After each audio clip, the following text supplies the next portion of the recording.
I grew up in a rural area in a little town called San Sebastian, and we were living almost a life of the 19th century. There was no running water, no electricity, no toilets. It was really a very basic peasant Puerto Rican life, and the Puerto Rican peasants are known as the Jibaros. My father, he established himself here in Chicago, where many Puerto Ricans were coming as part of the massive migration of Puerto Ricans in the late 1940s and 50s. My father came to work in a pipeline factory here in Chicago. There are 6 of us. My mother, in addition, she adopted 2 more who were her godsons, and so there was 8 of us.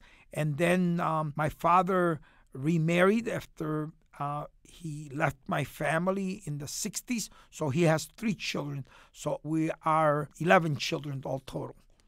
Well, I always tell people that I have lived 3 centuries in one.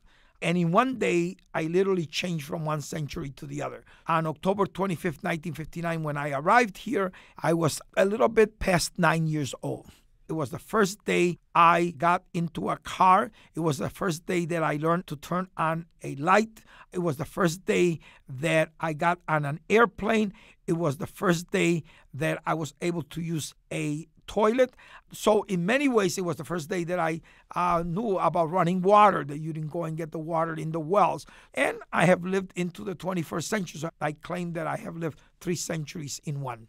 There are several people. One would be my mother. My mother was very influential, even though she was someone who did not know how to read or write, but yet had a very deep understanding of Puerto Rican culture, and she gave us a great deal of a sense of who we were. In addition to that, I would say that a priest in my church, a Jesuit priest at St. Mark's Church, was also a major influence in my life.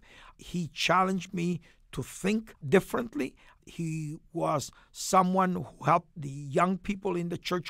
But every Sunday, he would bring a film with one of these old projectors, or he would take us to a movie. And then after that, we would have dinner and we would have discussions on the film. So he used to call it a cineforum. And that, in many ways, informed a great deal of my thinking and my formation. In addition to that, I would have to say that obviously the trends in the world had a great deal to do with how I began to see the world. We were Catholic, so Pope John the 23rd was very influential in this period. He was making major changes in the church. In addition to that, I would say that in the Black liberation movement, particularly a person like Malcolm X, I remember very clearly, in 1962, we lived on Division Street in the Humboldt Park, Westtown area. And we would receive every Saturday a man who spoke Spanish, an African-American man who spoke Spanish, would bring Muhammad Speaks. And the editor at that time was Malcolm X, so I really got to read some of Malcolm X's ideas. Later on, I would participate in many activities that had to do with the civil rights movement, as well as creating sort of cross-cultural solidarity with the African-American struggle here in Chicago. It's important just to note that in 1966, there would be a riot on Division Street, a Puerto Rican riot, one of the first in the country.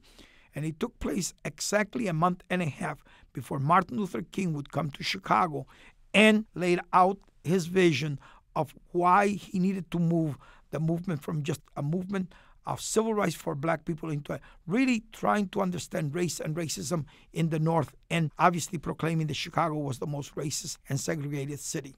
I actually got involved very early. I began my experiences at about the age of 12, 13 years. I saw a lot of things that were wrong in the community. I think for me it was very important to see some of the major issues there.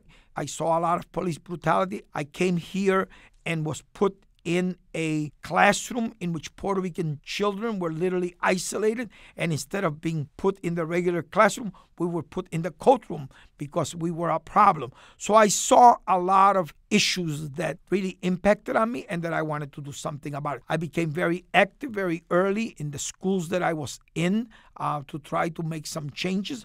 I was active in the struggle for bilingual education.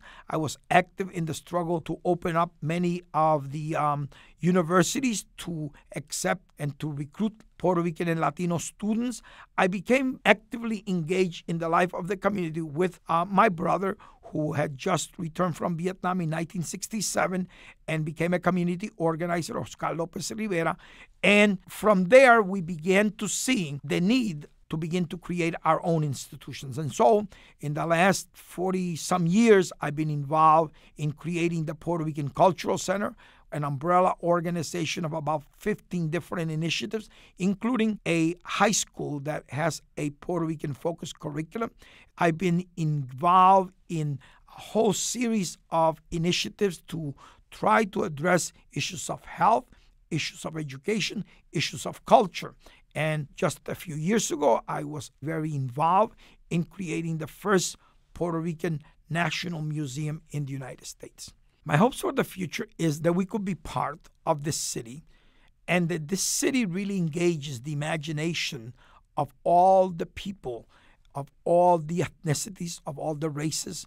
We should have really cross-cultural, intercommunal engagements that really organically engages people in trying to understand each other, talk to each other, dialogue with each other, but more importantly, build the city in a way that's different. A city that does not exclude people, a city that is not exclusive but inclusive, a city that is diverse, in which there are many languages, many people, and a city that really speaks to the kind of world that we should be living in.